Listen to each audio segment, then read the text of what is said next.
Dios les bendiga, amados hermanos. Los saludo nuevamente en el nombre de nuestro Señor Jesucristo y estamos nuevamente transmitiendo en vivo para seguir con nuestro programa Descubriendo el legado de Bill Dross. Anoche, viernes, leímos el capítulo 9 y el capítulo 10, ya que eran relativamente cortos. Hoy nos corresponde el capítulo 11, que por título tiene Desánimo. Y como son capítulos que son más o menos de 4 o 5 páginas, vamos a alcanzar a ver si leemos 2 o 3 capítulos. Por el momento vamos a leer el capítulo 11, que por título tiene Desánimo, y el capítulo 12, que por título tiene La llamada a Cali. Entonces, agradeciéndoles nuevamente por estar aquí presentes, por escuchar esta transmisión en vivo, y esperamos de que ponga atención. De igual manera, en la página quedan los videos. Nosotros no los estamos eliminando, sino que quedan allí en la página para que, si usted desea, si no ha adquirido el libro todavía y desea escucharlo, entre a la página Discipulado y Formación Pentecostal y están desde el capítulo número 1 hasta el capítulo 9 y 10, que fue el que leímos ayer, y quedará aquí también el capítulo 11 y el capítulo 12. Entonces vamos a leerlo. Capítulo 11. Desánimo. Después de la boda, las cosas fueron bien al principio. El hermano Stairs se encargó de los trámites de su solicitud de residencia, en tanto que las iglesias, seguras de que esta era la voluntad de Dios, prometieron su apoyo económico y compartían su entusiasmo. Mientras esperaban los papeles y el aviso, se trasladaron a Great Rapids y viajaban cada día a Chatham en un Ford viejo, tipo A, para ayudar al hermano Dudley en su campaña de campamentos de verano. Perdón. Chatham, sin embargo, era una ciudad muy católica, y fueron muy pocos los que se pasaron a la iglesia pentecostal. Si hubieran tenido tantas visitas como personas, habían ido a tirarles piedras y huevos, y así habrían estado contentos. Bill pensó que esto era un buen entrenamiento para ir a Colombia. Sin embargo, a fines del verano se trasladaron a Sharon para pastorear el grupito. Ruth estaba esperando un hijo para abril. Como algunos amigos habían tenido una experiencia desagradable en el hospital local, que era dirigido por monjas decididamente hostiles a los pentecostales, Bill insistió en que Ruth diera a luz en casa. Esto aparte de que no tenían dinero para gastarlo en hospitales. Nació un niño, Gerald, y cuando la enfermera lo puso a un lado para atender a Ruth, Bill entró quietamente y se lo llevó abajo. Allí, arrodillado sobre la alfombra, adoró a Dios pidiendo en oración que Dios guiara al niño e hiciera de él un vaso para su gloria. A principios del 1948, se les informó que ya podían partir. Hicieron las maletas con sus escasas posesiones y Bill, el primer día de la primavera, predicó su sermón de despedida en Sharon, tomando como texto Isaías 13:12. Haré más escaso que el oro fino al varón. Luego recorrieron las iglesias locales, pero mientras terminaban estos preparativos, llegaron noticias de un alzamiento en Bogotá, la capital de Colombia, así como del hecho de que sus papeles habían sido quemados y que era imposible que se desplazaran allí. La política en Colombia era y siguió siendo más bien inestable. En abril fue asesinado el político liberal Gaitán, un candidato fracasado para la presidencia en las elecciones anteriores, y su muerte socavó la influencia moderada entre las facciones políticas. El asesinato fue atribuido, aunque sin prueba alguna, a los comunistas. Ahora Bill se quedó sin saber qué hacer, ni tampoco tenía idea del tiempo que tardaría antes que se les concediera el visado otra vez, además del hecho de que no tenía casa a dónde ir. Los pastores le dieron apoyo, invitándole a celebrar reuniones evangelísticas, en tanto que el hermano Stiles, con la ayuda de una misionera en Cartagena, empezó a trabajar para conseguir un nuevo visado. Pasaron los meses del verano, sin que se recibiera noticia alguna. En octubre llegaron, finalmente, las noticias de que su visado estaba listo y le sería entregado por sus colegas cuando llegaran al aeropuerto de Barranquilla, en la costa nordeste de Colombia. Como tenían un pequeño Austin blanco que había de ser embarcado, fueron a Nueva York para tomar el avión. Este fue su primer viaje aéreo. Habían transcurrido 3 años llenos de contrariedades de todas clases, pero ahora estaban ya en camino y todo les pareció haber pasado rápidamente. El libertador sudamericano Bolívar fue, en gran parte, el que dio lugar a la creación de Colombia, que salió del antiguo imperio hispanoamericano a principios del siglo XIX. En su origen se llamaba Gran Colombia y bajo Bolívar estaba unida a Venezuela y Ecuador. Después de la cesión de estos países, se le llamó primero Nueva Granada, después Confederación Granadina, Estados Unidos de Colombia y finalmente en 1866 la República de Colombia. Su historia, como la de muchos otros países sudamericanos, está llena de luchas internas. Ha habido dos facciones básicas que han procurado conseguir control de Colombia: los conservadores, que apoyaban a la Iglesia Católica, y los liberales, más bien anticlericales y anticentralistas. En 1948, el presidente era Ospina Pérez, un conservador. Había tensiones superficiales y subterráneas, todo lo cual llevó al país al borde de la guerra civil, como se vio en el alzamiento de Bogotá.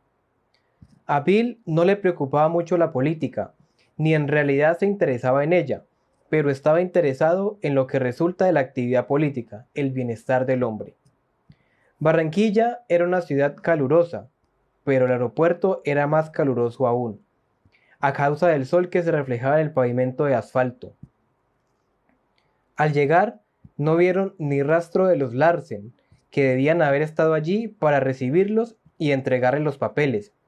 Así que se sentaron sobre las maletas, agotados, aturdidos y sin poder pasar por la oficina de inmigración. Los viajeros colombianos los miraban con curiosidad, en tanto que los chiquillos se les acercaban para verlos de más cerca. No había sombra y desde luego tampoco había una sala de tránsito con aire acondicionado, que hoy en día existen en todos los aeropuertos. Por fin aparecieron los misioneros, pasaron los trámites de inmigración y la aduana y se dirigieron todos hacia el centro para coger el autobús que había de trasladarlos a Cartagena. El primer viaje en autobús fue inolvidable. En esta parte del año, en Colombia, se hace de noche hacia las 6 y fue un poco antes de esta hora cuando partieron. En las ventanas del autobús no había cristales, posiblemente con miras a una mejor ventilación. Iban encajonados como sardinas en una lata, todos juntos como un grupo, un mundo en pequeño. Juntos quiere decir personas, gallinas, cerdos, cestos de productos agrícolas, niños chillando, niños con la nariz mocosa, insectos atraídos por la luz y toda clase de cosas que pudieran meterse en el ínfimo espacio que quedaba libre. A cada parada lo más probable es que alguien o algo fuera a parar sobre las rodillas de los que estaban sentados, especialmente al intentar bajarse los que habían llegado a su destino, que se abrían paso con los codos.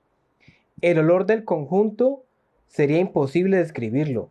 Aparte de esto, había en las paradas numerosos vendedores ambulantes que procuraban colocar su mercancía vendiéndola a los pasajeros.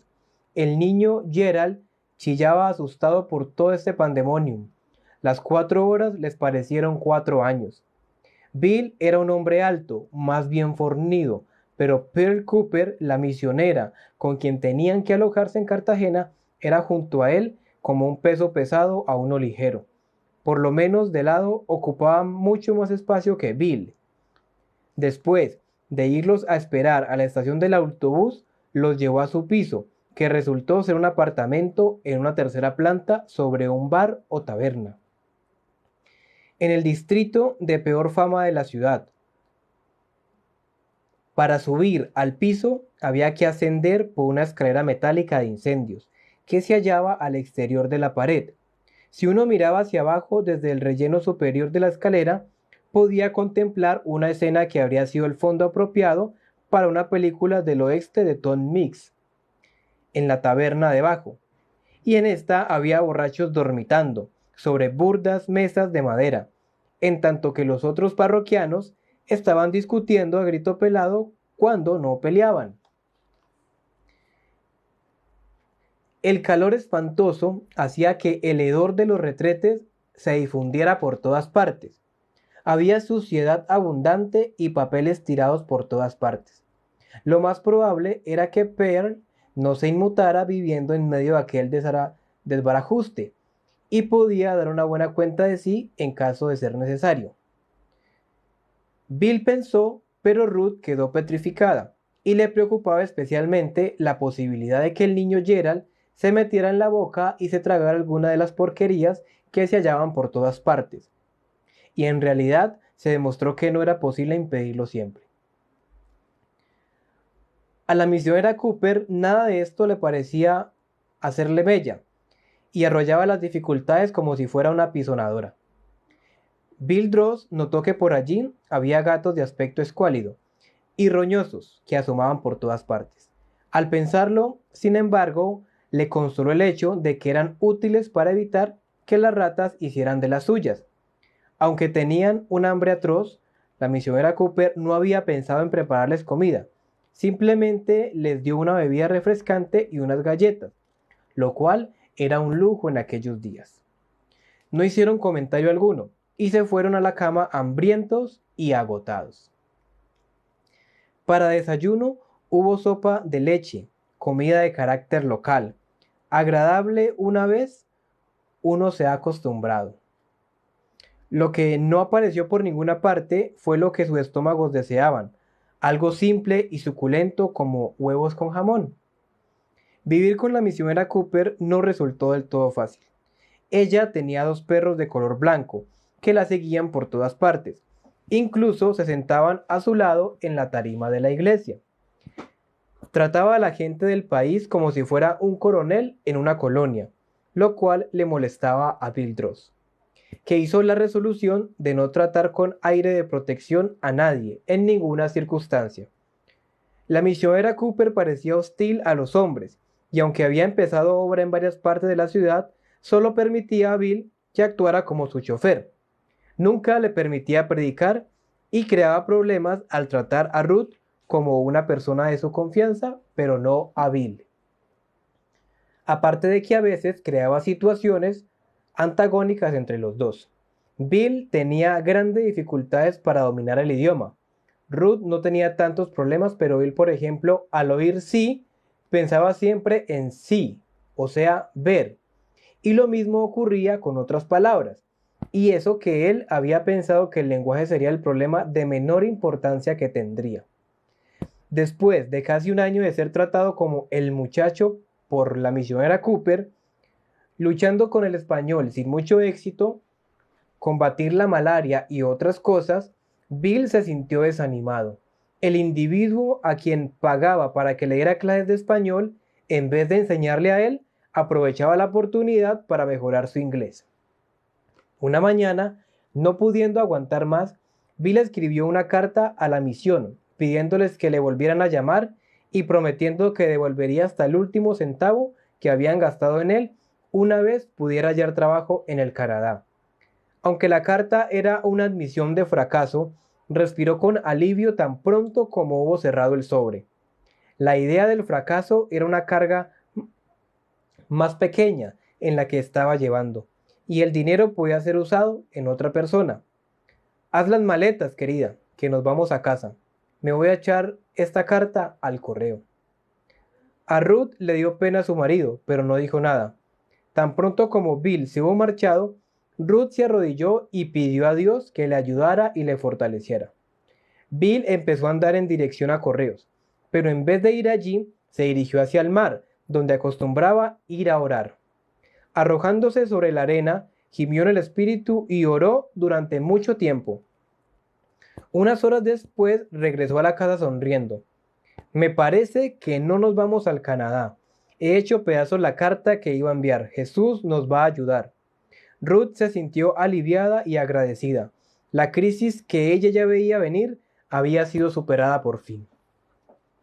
Terminamos capítulo 11, el desánimo de Bill Dross, en el cual tratamos, hermanos, sobre ese trato no muy agradable que el misionero Bill Dross recibió en su tiempo por parte de la misionera Perla Cooper. Ahora vimos cómo el Señor lo fortaleció y lo reivindicó en ese llamado y pudo sostenerse y fortalecerse y quedarse en el país. Ahora el capítulo 12 trata sobre la llamada a Cali. Y vamos a leerlo de la siguiente manera. Casi inmediatamente después llegó un telegrama pidiendo a Bill, el único misionero que no estaba establecido en una misión, que partiera para Cali inmediatamente.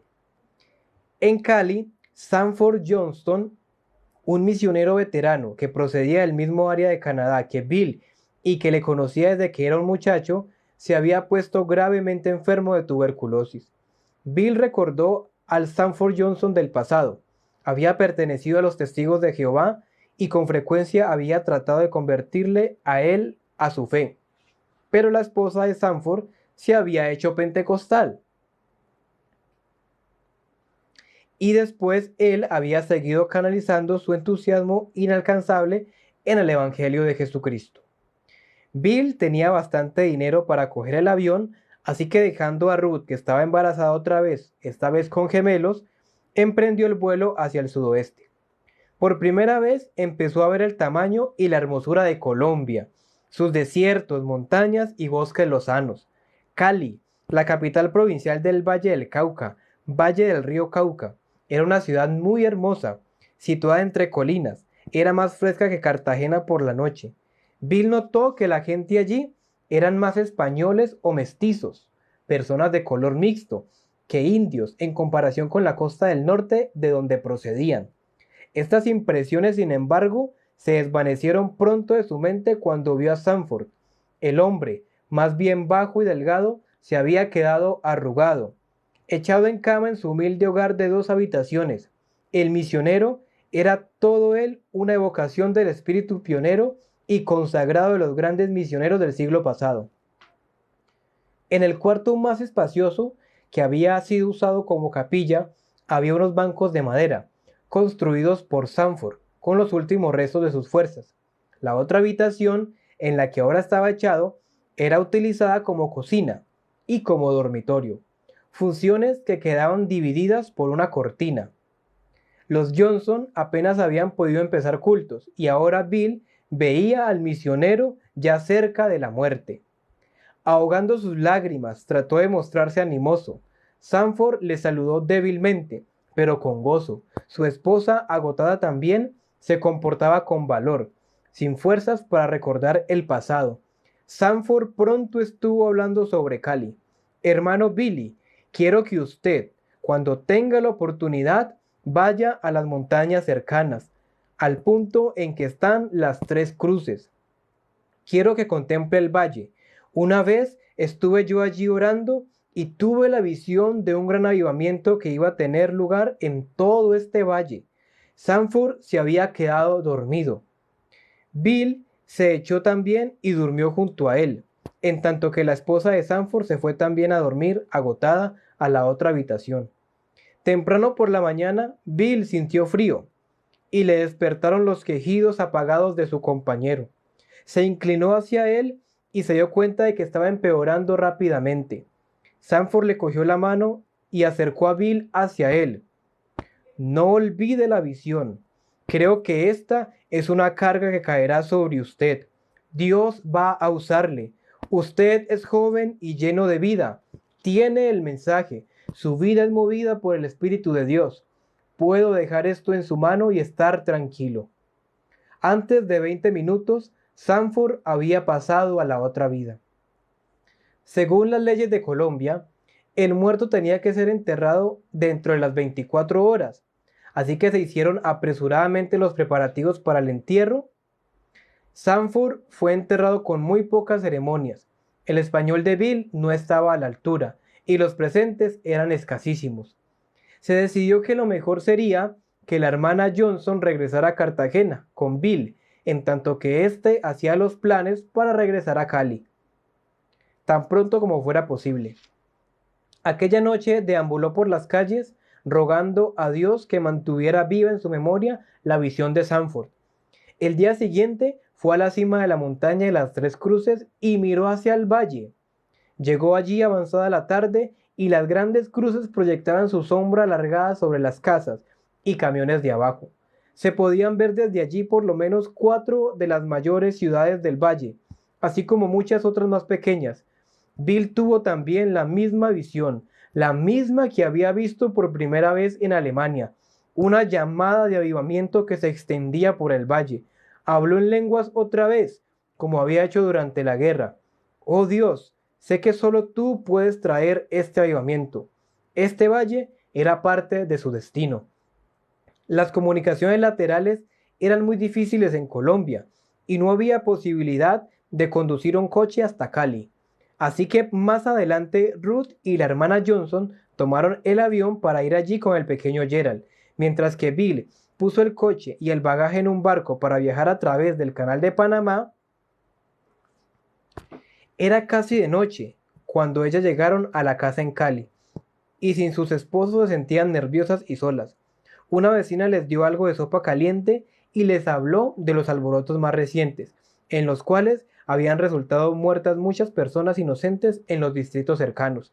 Llenas de temor, improvisaron una cama juntando 2 bancos de la capilla, la cual tenía pocas ventanas y por tanto era el lugar más seguro. Esta fue su cama durante varias semanas. Por la noche era difícil dormir. El ruido de la gente que corrían, los gritos y los silbidos de las balas las mantenían despiertas. Por la mañana llegaron las noticias de que aquella noche habían muerto 87 personas por las calles de Cali. Se proclamó el toque de queda. Todo el mundo tenía que estar en su casa a las 6 de la tarde. La situación continuó así durante algún tiempo, pero una vez que Bill llegó, se quedaron mucho más tranquilas. La hermana Johnson estuvo con ellos durante sus primeros años en Cali antes de regresar al Canadá. Ella también estaba resuelta a ver la visión cumplida. Bendito sea el Señor. Las imágenes son muy malitas, pero no sé si la alcanzan a ver allí. En la imagen que estábamos viendo aquí, en esta de acá, Bill enfrente de la antigua iglesia pentecostal, esto es en New Brunswick. La imagen de acá, de la esposa, esta imagen que vemos acá, es cuando Bill y su esposa se reunían en la tienda en Sharon, en New Brunswick. Y aquí, no, que las imágenes sí son de muy mala calidad, obviamente pues por el tiempo. Esta casa que vemos aquí, la casa de la esquina, que fue la primera casa de Bill y Ruth en Cali, donde nacieron los gemelos y donde Dios les concedió un poderoso avivamiento. Por acá, las imágenes Bill con Eduardo García, lo que no da muy bien pues como los rostros, pero este hermano, Eduardo García, fue el primer pastor oficial en nuestra ciudad, aquí en Cali, Valle del Cauca, Colombia. Y acá es lo que conoce cuando uno, pues aquí está en Cali, yo en este momento estoy por el suroriente, el Cerro de las Tres Cruces. Esto se puede ver prácticamente de casi todo Cali. Y allí, tanto Stanford Johnson, uno de los misioneros que estaba aquí, como Bill Dross, tuvieron esa visión de ver el valle. Cuando se sube a este lugar, se ve todo este plan hermoso que tiene el valle, Cali, y vieron ardiendo en llamas. Fue una visión que Dios les dio a ellos. Y en la imagen de acá abajo, es el hermano Bill, y estos 2 niños que se ven acá son los gemelos que nacieron. y este fue Gerald, el que nació en la casa, este sí nació en los Estados Unidos. Y estos dos son los gemelitos. Uno de estos fue los que nosotros vimos en la convención en el 2017-2018, donde uno de ellos testificó que aunque el hermano Bildros había invertido todo su dinero, una herencia que recibió, la había invertido en la iglesia en Colombia y que no había visto como un retorno de eso económicamente y que a ellos los había dejado prácticamente sin nada. Pero este hermano, al ver en esta convención, desde la tarima, ver todo el estadio prácticamente lleno de creyentes alabando y orando al Señor Jesucristo, dirigió unas palabras hacia todos los presentes y dijo, pero esa es mi herencia. Y hermanos, es glorioso ver y leer estas historias, porque estas historias nos inspiran, nos motivan, de saber y de reconocer primero, de que si estamos aquí, de que tenemos el privilegio de poder predicar el Evangelio, bien sea en la calle, bien sea en la iglesia, bien sea en la universidad, en el colegio, bien sea a través de las redes sociales, es por hombres que sacrificaron su comodidad, sacrificaron su estilo de vida. Ellos venían de países como Canadá, como países de Estados Unidos, en el cual el estilo de vida era mejor, un estrato socioeconómicamente mejor, pero abandonaron todo esto simplemente por un llamado poderoso que Dios les hizo de venir a un país como Colombia. Y mire lo que decía el libro al comienzo, fue en 1948, cuando fue el asesinato de Jorge Eliezer Gaitán. El país se volvió un caos, especialmente Bogotá, lo que se conoció como el Bogotazo.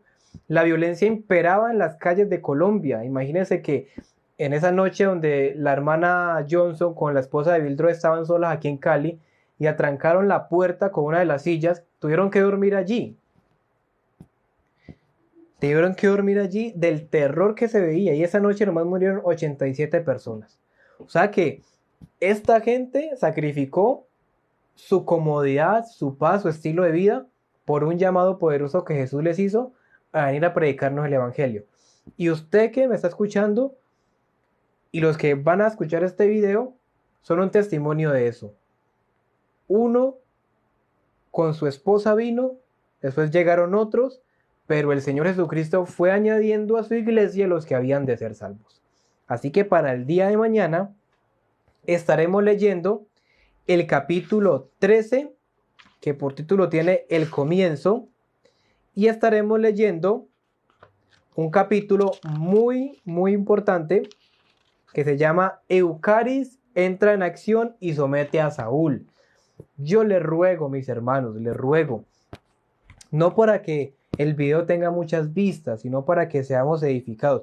Yo les ruego que dediquen un momento de su tiempo. Si usted no puede ver el video ahora, véalo mañana, véalo cuando esté por allá haciendo algo.